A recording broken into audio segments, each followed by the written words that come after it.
Oke, kita akan langsung lanjutkan diskusi kita bersama dengan Pak Hendrajit. Langsung saja tadi Pak, menyambung pernyataan Anda juga.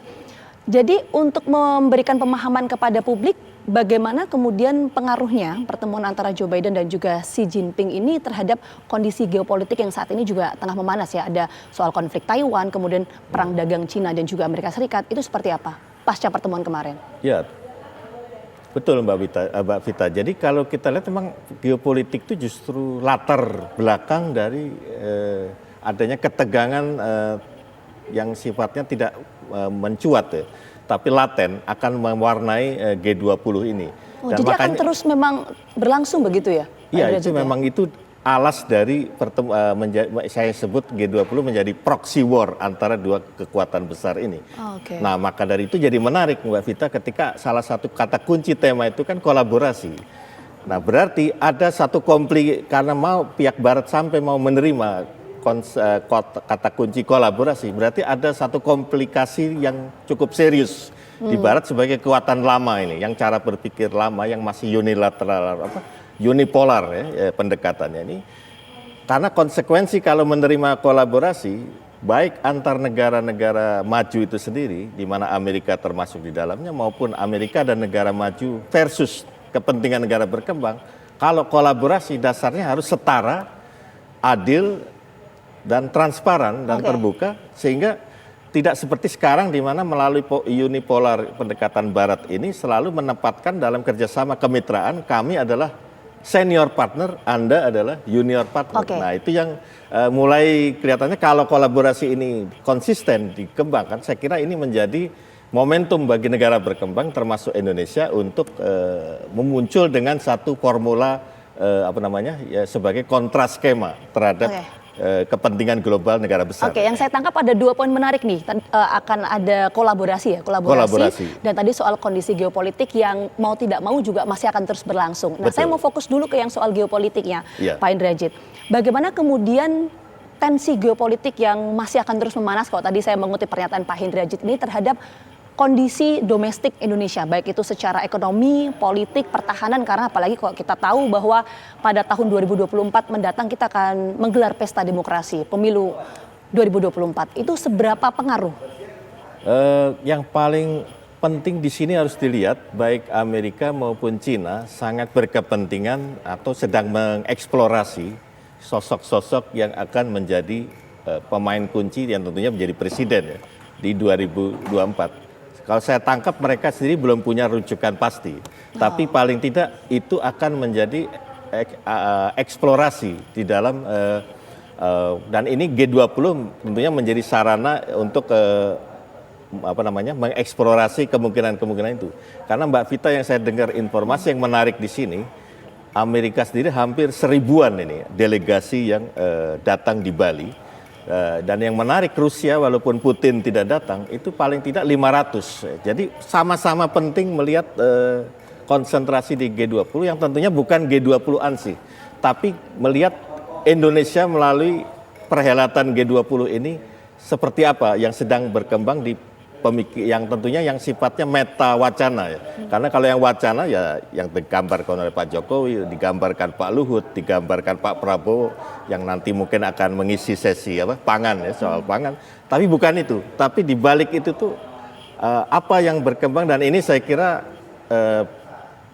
baik Cina maupun Amerika punya satu sarana dan akses maupun fasilitas ya untuk membaca dan mendetek itu, dan itu yang sedang juga sisi lain di luar forum yang juga pasti akan jadi bahan masukan geopolitik buat negara besar terkait Indonesia 2024. Oke, jadi akan berpengaruh juga ya tensi geopolitik itu terhadap politik domestik kita. Betul, karena G20 ya, saya katakan ya? Tadi sebagai proksi, medan proksi, itu berarti otomatis tidak hanya terkait tema-tema yang digumuli di forum, tapi apa yang tersirat, yang tidak terucap, yang menggambarkan suasana kebatinan bangsa maupun kepemimpinan kita, bukan hanya sekarang, tapi kemungkinan 2-3 tahun ke depan. Oke, jadi pertanyaan selanjutnya, kalau misalnya itu cukup berpengaruh terhadap peta politik nanti 2024, bagaimana kemudian peran Indonesia atau posisi Indonesia ya dalam pertarungan geopolitik antara Cina dan juga Amerika Serikat?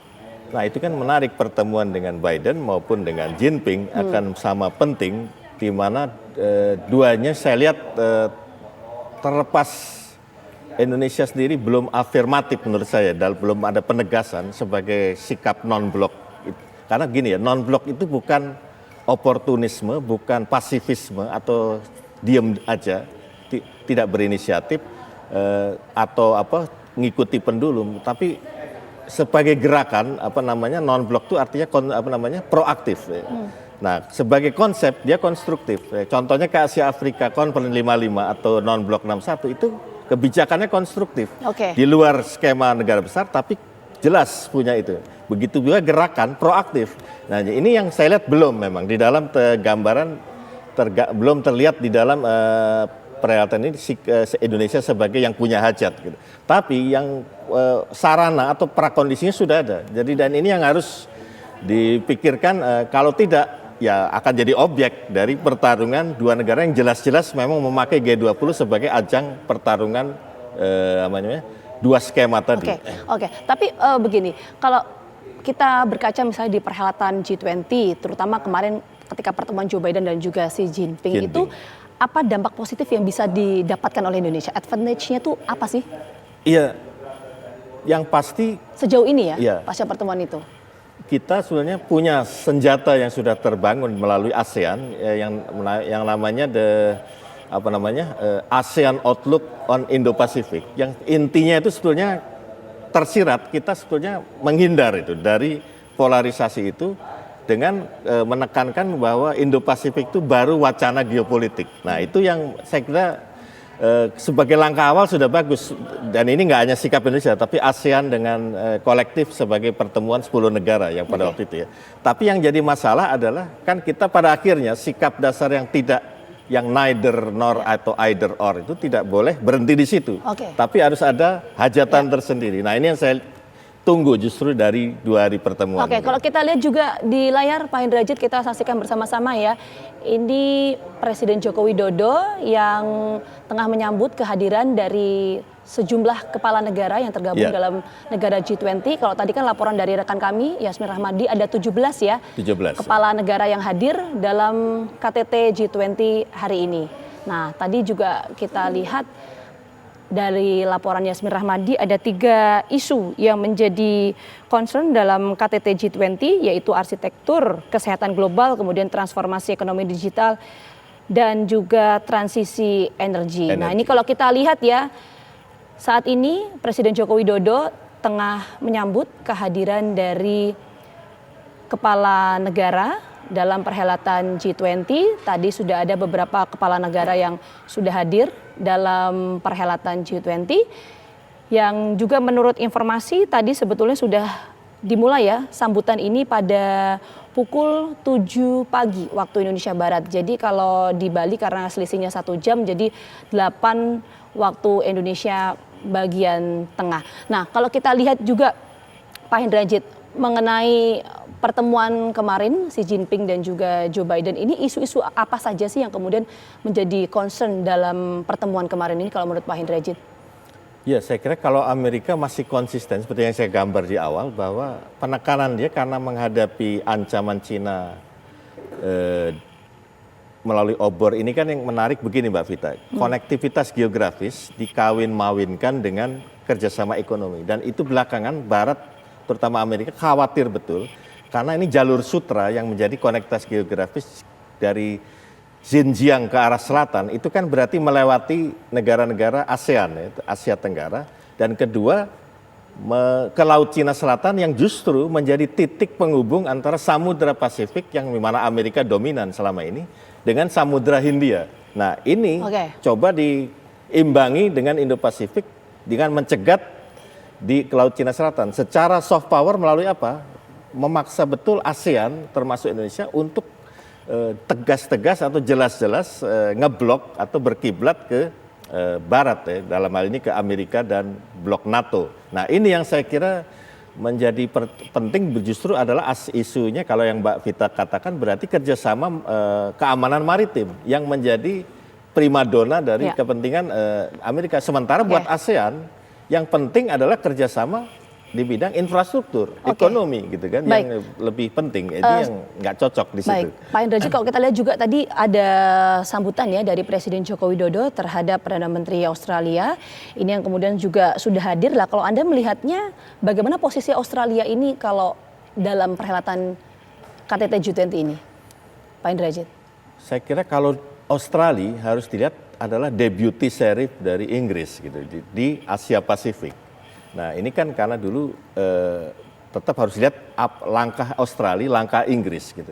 Nah ini yang makanya apalagi di dalam konteks AUKUS, Fakta Pertahanan Militer yang belakangan muncul setelah Quad ya, 4 negara dulu, Amerika, Australia, Jepang dan India, sekarang malah mengerucut lagi antara negara-negara yang menjadi motor dari NATO dulu ya, Amerika, Inggris, Australia. Jadi ini yang saya kira memang sisi kelompok unipolar ini yang ingin bertahan dengan cara pikir lama, sementara Indonesia dan negara-negara berkembang dan apalagi Rusia, Cina justru dengan cara pandang baru yang cenderung multipolar. Oke, nah ini kalau kita lihat juga Kanselir Jerman sudah tiba dan juga disambut langsung oleh Presiden Joko Widodo. Komentar Pak Indrajit soal kehadiran Kanselir Jerman ini?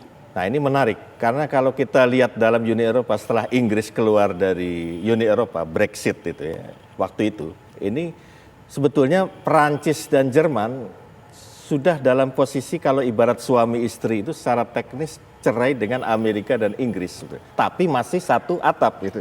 Jadi ini dalam konteks ini Jerman, Perancis di dalam forum G20 akan mencari celah tanpa harus konfrontasi dengan Inggris dan Amerika, membentuk satu skema tersendiri. Nah, saya kira itu memang jadi penting juga. Nah, persoalannya apakah policy maker di Kemlu maupun Kemhan ataupun Kementerian Pos-Pos Ekonomi cukup jeli tidak melihat ini dalam kerangka skema non-blok tadi bisa menjadi ini background penting di dalam konteks karena Jerman, Prancis sebetulnya lagi mencari celah bikin deal tersendiri di luar skema unipolar Amerika dan Inggris.